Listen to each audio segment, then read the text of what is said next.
شو خصوص دراسة؟ أنا هندسة حلو. كيميائي. هندسة حلو. إيه. حب الألف عندكم أنتم كمهندسين. يعني مو شو اكو عندكم بعد لا تبريد؟ لا بالعكس. إيه. بأي سنة تخرجتي؟ قديمة. قديمة. 2007 8. الحالة الاجتماعية متزوجة؟ أي متزوجة. اليوم موضوعنا عن الوفاء. اكو اشخاص بحياتك دخلوا حياتك صديقات كزملاء كعمل واثروا بحياتك من حيث الوفاء. أي نعم.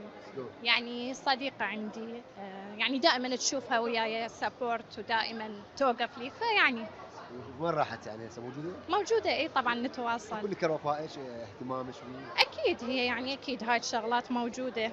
اي بس يعني حاليا هسه ماكو فد شي على بالي بس يعني ماكو فد موقف. اليوم والدك عايش الله يحفظه. الحمد لله. يقول لك بر الوالدين تسمعي كلام ابوك؟ اكيد طبعا.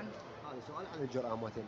لو والدك جبرك تجين بعرسه تروحين له لا؟ يتزوج على امي؟ يزوج على امك. لا. لا لو طبعا. يقول لك تعالي لو لا ما اقدر لان بهالموقف يعني راح اذي امي فتدى تقول لي طاعة الوالدين فما اقدر اذيه. تفضلين امك عن ابوك؟ لا مو افضل بس احترم الاثنين.